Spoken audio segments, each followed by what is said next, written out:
Amendments to the Constitution.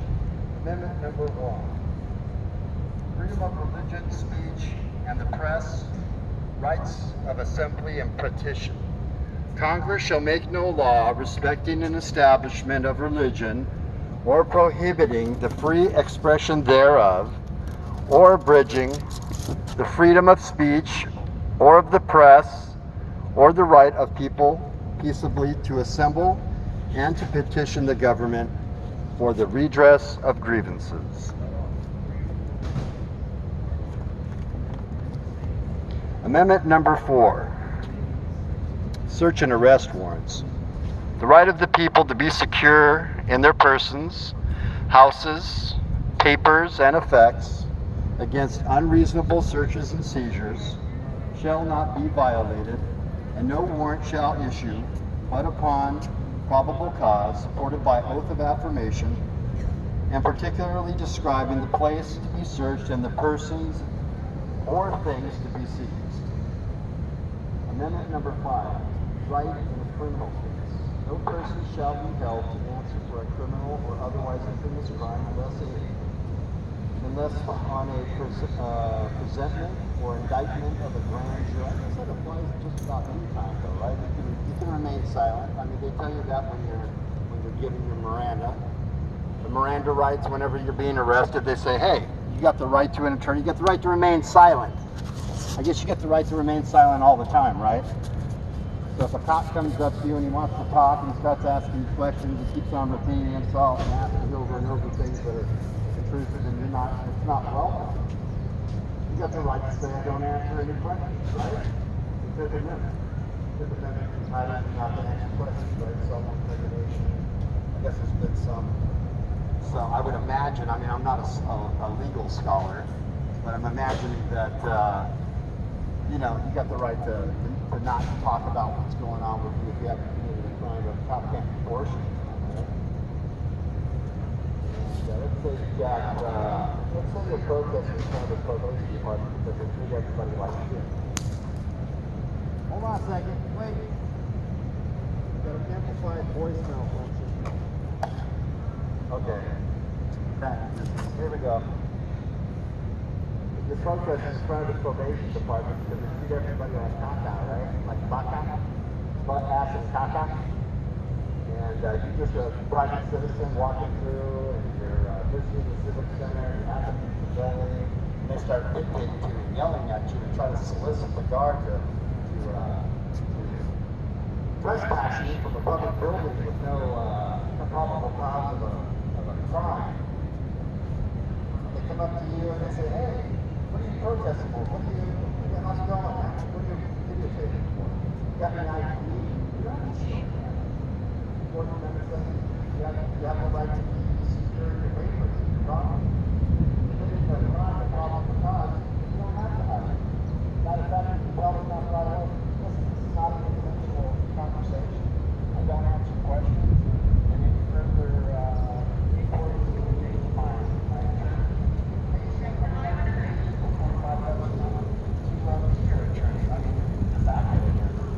Give the number for the 800 number for legal aid, right? Say you want to call if you had a question on the phone about some matter that you were having, civil or criminal or what have you. So talk to these people. Any further conversation will regarding as harassment. If you're carrying around a phone, your phone has a camera on it, just turn that camera on. Turn the camera on. Start recording the cop and the interaction that you're having with them, and make them aware of the fact that you have constitutional rights, which supersedes law and statute. And any violation of your civil rights makes them eligible to be stripped of their qualified immunity, which protects them from lawsuits and all that. Pull people over, directing traffic, or something like that.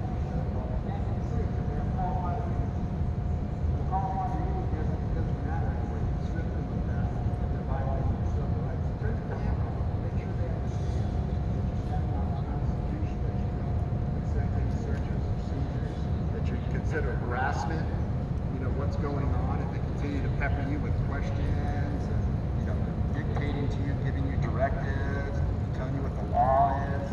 just tell them to fuck off. Yeah, piss off, man. I don't have to answer. You work for me, buddy. You guys work for me.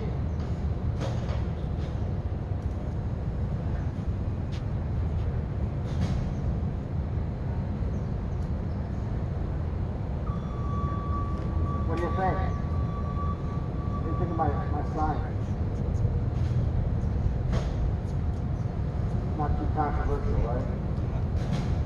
Pretty simple. Bad cops make all cops look bad.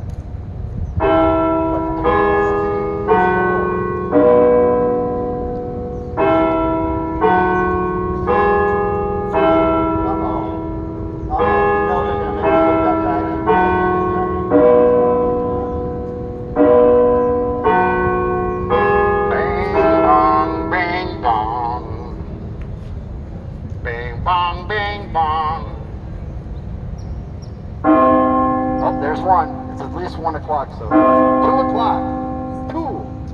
3 o'clocks. 3 o'clocks. Yeah. Is this bothering you?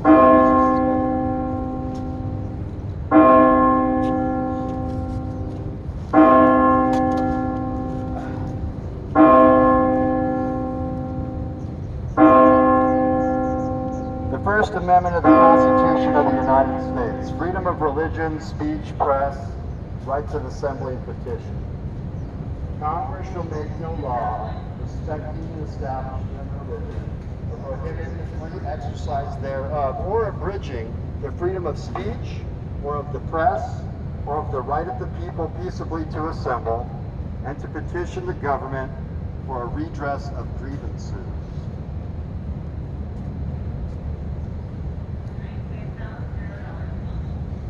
The Fourth Amendment of the United States pertaining to search and arrest warrants. The right of the people be secure in their persons, right? Houses, papers, and effects against unreasonable searches and seizures shall not be violated. So what does that mean? Say you get a cop coming up to you and he says, hey, we got called out here. We got a suspicious call from 911. We were sent out here to investigate a suspicious character. And, you know, you try to leave. Say, hey, man, I don't care about none of that. I want to leave. They say, no, you're detained. You're detained.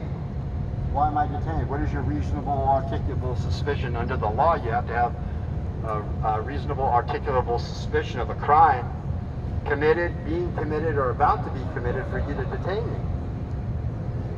They say, no, none of that. You haven't committed a crime. We're just, we're detaining you because you're a suspicious person and I want to get your ID. Well, the Fourth Amendment says, right, that you have the right to be secure in your papers, effects, against unreasonable searches and seizures. So you say to the cop, you know what, I'm going to challenge you on this. I'm going to say that the detainment, that you're not letting me leave here and just go about my way. I'm going to say that that's unlawful, and that's like, you know, anything that happens from here on out, because I'm going to leave, like if you try to stop me and put hands on me, is an assault. If you put cuffs on me, that's kidnapping. You know, if you try to take me to jail, that's, you know, kidnapping. And I don't consent to any unreasonable searches or seizures. I want to have my Fourth Amendment rights observed and respected. You say that you're stopping me and you're detaining me because I'm suspicious, but is suspicion a misdemeanor or is it a felony? Is suspicion a misdemeanor or a felony? Anybody know what a misdemeanor is or a felony is? What the difference between a misdemeanor and a felony is? Anybody? There's some violations of law and rules and ethics and whatnot, and what the differences are. We categorize most laws as two categories, misdemeanor or felony. Anybody know what the difference is? You, sir, do you know what the difference between a misdemeanor and a felony is? Can you tell me? I'd like to know. Is a felony an arrestable offense? Is a misdemeanor an arrestable offense? What's the difference? You know what the difference between a misdemeanor and a felony is? Can you you tell me? A couple of years. That's a, hey, good. That's a good guy right there. I want that guy for my lawyer. Yeah, the difference between a misdemeanor and a felony, one will send you to jail, and the other will get you a ticket, right? So say somebody gets called out, a cop gets called out to you, wherever you're at. He says, hey, I got called out for a suspicious person. Right? You're suspicious, you're detained, which is illegal. You gotta say to him, hey, what's your reasonable articulable suspicion of a crime for detaining me? And he can't give you one. Well, you tell him, hey, this is an unlawful detainment. Anything that happens from here on out is abuse of power. I don't believe that I've committed any crime. You can't tell me any reasonable articulable suspicion of a crime. Your detainment's unlawful. And I reserve the right to remain silent and to be on my way. I don't consent to any searches or seizures. I don't answer any questions. It continues to, to be a problem when you ask me.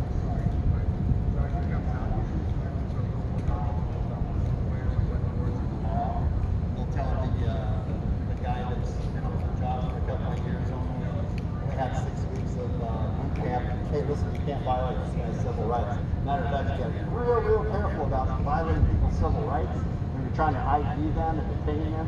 When you violate a person's civil rights, it's the only time you can have qualified immunity stripped from you in the same court. You personally, not just the department for your bad behavior, but you personally. You don't want that to happen, do you? You're working so hard to make those pieces of paper and have the nice car and the house as a cop. Have some guy has a little bit of knowledge about the Constitution come along and assert his rights and take away your house and your car. Shit, your wife might leave, You don't want that to happen.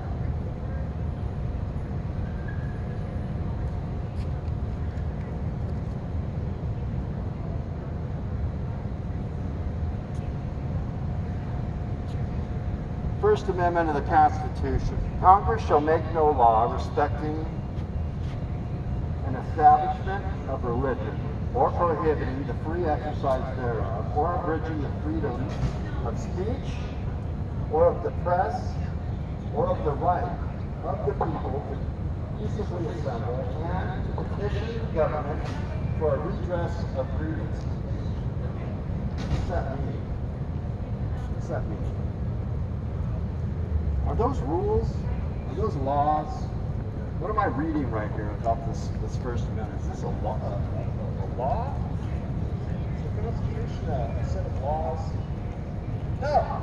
They're liberties guaranteed. They're the bedrock, the foundation, the principles under which, upon which, we derive all of our laws and our rules and our regulations and our morals and ethics, codes of conduct. It's the bedrock.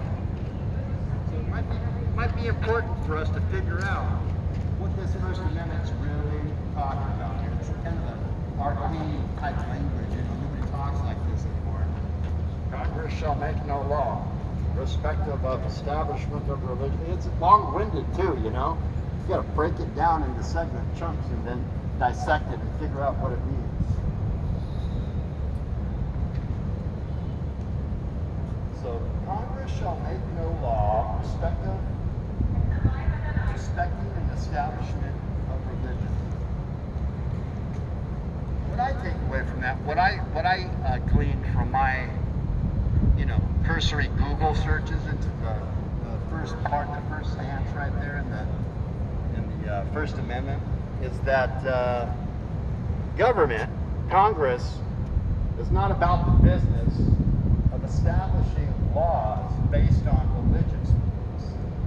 As a matter of fact, it expressly prohibits such things from happening in order to keep things like what happened. Why are we in a country here? We didn't like, how King George was running his show over there and telling everybody based on, how he felt in the moment, how it was going to go down. Monarchy, kingdom, the totalitarianism of dictatorship. But we didn't want that. One of the key things there is that for thousands and thousands and thousands of years, I don't know, all of the recorded history of the current Earth age, going back at least 7,000 years, probably all the way back to the Younger Dias period, 12,500, 12,600 years ago, when the mini ice age occurred and bottlenecked a lot of the human species into just a few thousand samples on the planet due to a cometidal impact on the northern hemisphere that shifted the continent of North America, the Antarctic continent down to the South Pole. Going all the way back from here back. We've had all of these rulers and these kings and these warlords and these people, these folks that are making, choosing what the rules are, making the decisions. The shot callers. They're doing a lot of this stuff based on how they feel about God, spiritualism, and their personal beliefs in nature being the ruling paradigm for life in general. The Druids and all this. Our founding fathers decided right here in the first part, it's saying that Congress is not going to be in the business. Congress shall make no law irrespective of establishment of religion. It's saying right, the very first part of it, saying, look, we're not going to be in the business of establishing rules for governance over the entirety of the population based on religion. That's expressly prohibited. No, no, no. You can be whatever you want. You can practice whatever you want. We're going to respect that. But when it comes to governing this country, we're not going to have any of that stuff in our government. It's going to be based on the common sense, morality, and ethics, the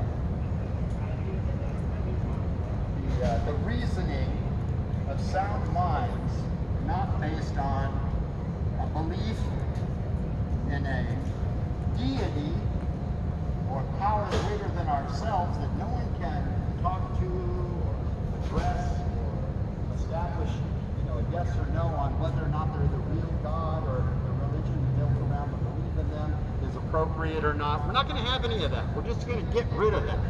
If you want to come be part of the Congress or the House of Representatives or the President or whoever, you'd say you're on the Supreme Court of the United States. Well, guess what? You've got to put all that religious belief stuff out the door, which is not what we have today.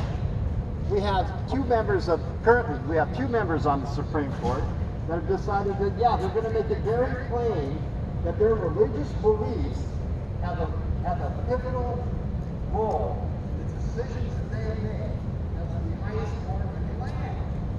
It says right here, Congress shall make no law respecting an establishment of religion. So the people's not supposed to be part of that. They're saying that they're definitely going to affect their religious beliefs to be part of it. How do we stop that from happening? Some of these people have been appointed to a lifetime seat in the highest court of the land. And they're saying, I don't care about the Constitution, the establishment of religion and all. I know we're making rules or we're making decisions that affect all human beings. And I really don't care if you don't like that.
Cancel out and make an attitude prevailing in the society that disregards the Constitution. So much so that when they're busily making themselves busy with activities that concern them on a day-to-day basis, they have no problem getting it in their heads that, hey, let's go down to the Capitol.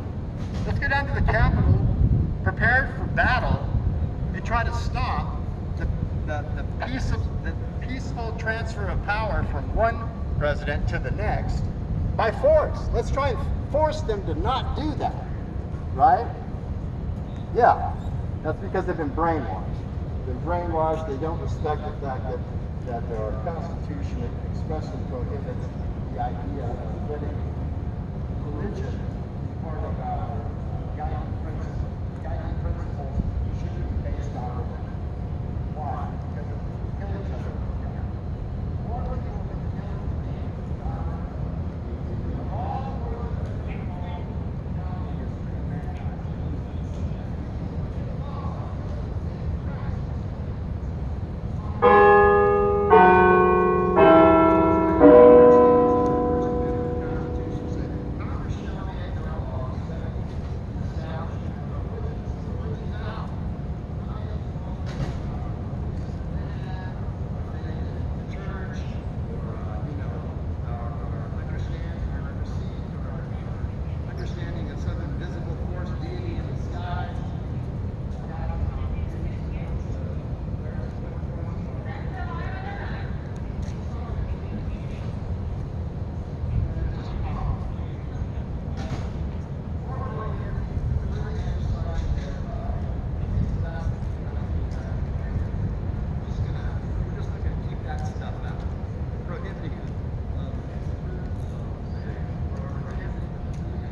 Cafeteria? No, there's no cafeteria, bro. Yeah, I had to bring my coffee. Yeah. Might try the senior center, but the thing with COVID is it's all like kind of, yeah. So